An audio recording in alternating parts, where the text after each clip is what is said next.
Hello, everyone. Welcome back.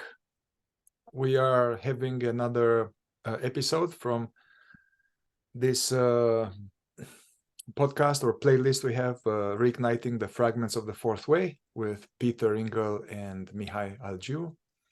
And so we'll continue with answering questions from viewers, people who are doing the work, Fourth Way, non-dual work, or they are studying the work, or they are interested in that. So if you have questions, send them to us. My email is right there, and or a comment. And let's just start. So one of the questions we got is, if one were totally non-identified,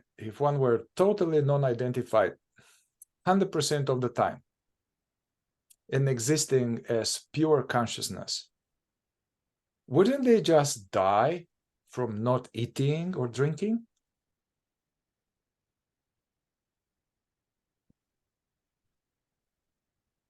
So if somebody was like really deeply awake, not hooked into the thoughts, feelings, sensation, or the sense of the body or being the mind, very standing as that which is aware, 100%. Wouldn't they just die from not eating and drinking?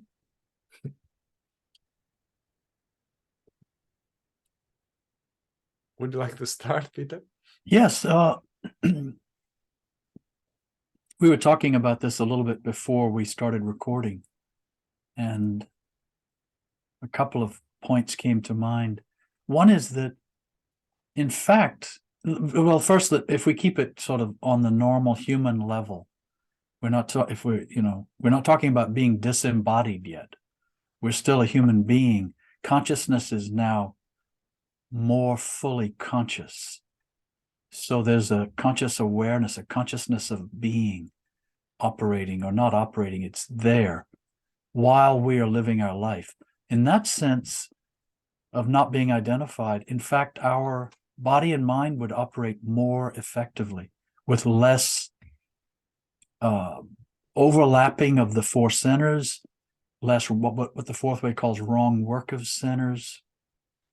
And so the body would know even better how to take care of itself. It would know that it needs some food now. It would know that it needs some rest. It would know that it could push itself when necessary. So all of this would actually operate more effectively, more smoothly, more naturally, more organically. And the other side of that is that part of the question may be a misunderstanding of what it means to be not identified. Because to be not identified does not mean you don't care, you're not interested. It means you're not attached to identity. It means non-identity, really. So consciousness is not associating itself as an identity in the mind and in the body. Personal identity. As Personal identity. Separate me. Yes. And so you would actually perhaps care even more. You could see more what people are up to, what people need, what's happening in the moment in a situation. You'd be better able to respond and things like that. It just means you would not be attached. A consciousness would not be attached. But one thing that happens is when we hear this idea, what happens is the body and the mind go about trying to make some kind of effort to not be identified, which is, it's right to do that, but that's not the ultimate. And then we will also put on the appearance. Mm-hmm. I'm not identified. I am more conscious. I am not, it's sort of an indifference, and it takes on a psychological indifference, and that's not non-identification. Mm-hmm. Yeah, and this, what you described, this it comes with a sense of dryness, like this kind of being aware, being intentional, being mindful of, and kind of dry. There's no perfume, there's no juice, and this is some kind of misunderstanding. Yeah. And it's a misappropriation by the mind and by the body of their idea of what consciousness and non-identification are. And they're trying to represent that rather than just being a response to it. Yeah, it's interesting that when in the Search of the Miraculous, the book by Peter Uspensky, which we highly recommend, where Peter outlines the system as taught by Gurdjieff, but also Peter describes meeting Gurdjieff for the first time and spending a lot of time with him, and many people, they were describing Gurdjieff as being very relaxed, very natural, very some kind of sense of inner freedom. Not stiff, not rigid, not disembodied, and highly functional in the midst of like intense turmoiled a world, much more turmoil than now. And he was kind of managing to travel through war-torn territory, not just by himself, but to like many people and his family, taking them to safety, teaching them about the work while adjusting and needing to become whatever needed to be in order to survive in the context of ignorance and violence, and very entrepreneurial and yeah. And also an actor. He could act. He could put on the persona. This is also interesting about non-identification. He could, by virtue of being less identified with his a sense of identity, he could adopt any identity he wanted. He was a conscious actor, and he spoke about this often, the value of this, the importance of this, the necessity for this. Mm-hmm. And so instead of trying to be always appearing like a stone or a tree or a robotic kind of I am aware, he would laugh and joke and prod people and act. A story you told me yesterday, Mihai, he would act drunk when he wasn't, just to get a certain reaction from his students, to push their buttons and things like this. And so non-identification means that it would actually mean more freedom to adopt a persona if and when we needed to for a specific purpose in a specific circumstance. You know, let me say something about the initial question that we already went beyond that. Okay. So if one were to be, really 100% non-identified,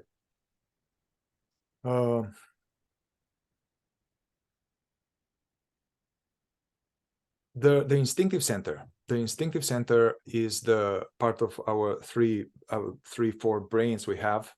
And this is based on the idea of the human machine being like a three brain being, or three different functions. This being functions of, this is the vehicle. So the vehicle, the machine, the biocomputer. Now we can update it. The system, the biocomputer has like these functions of the intellect function, the emotional feeling function, and then the body instinctive moving function.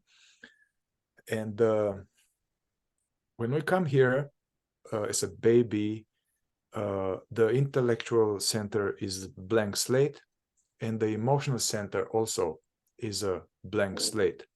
However, the instinctive center is fully formed, fully programmed, meaning the instinctive center is the part of the machine that is responsible for the maintaining having the growth of the body to become an adult, as well as all the inner functioning of the cells of the digestive, circulatory, brain system, all of this stuff that are happening by itself, completely by itself, with no awareness. And actually we can't quite control it, which is a good thing, because if we were to mess with it, it would be better not to mess with it. And in this instinctive center, there's this, it's wired in from our common creator, wired in to survive to survive, and actually it's an immense resilience and endurance. Watch videos with people in the Holocaust or people surviving incredible, atrocious conditions and things like that. So it's designed to survive, and this is kind of, it's wired in, it would make sense. Like if we want to evolve spiritually, from one angle, having a body here, the purpose is to wake up, to perfect ourselves from the point of view of being, and then be helpful to others. But before we can do this, we need to survive and grow, and things like that. So the instinctive center has this in it, so it will keep us alive. It will totally keep us alive. And I totally agree with Peter that actually the biocomputer will work much better if we don't have, in a lower state of consciousness, the functions are jumbled, and they work for each other. And we are going to explain later about the wrong work of centers, what that means. So yeah, we don't need to worry about that. Now, let's say something here that, the story of Ramana Maharishi. He was a 16, 17-year-old boy coming from a religious family in India, and he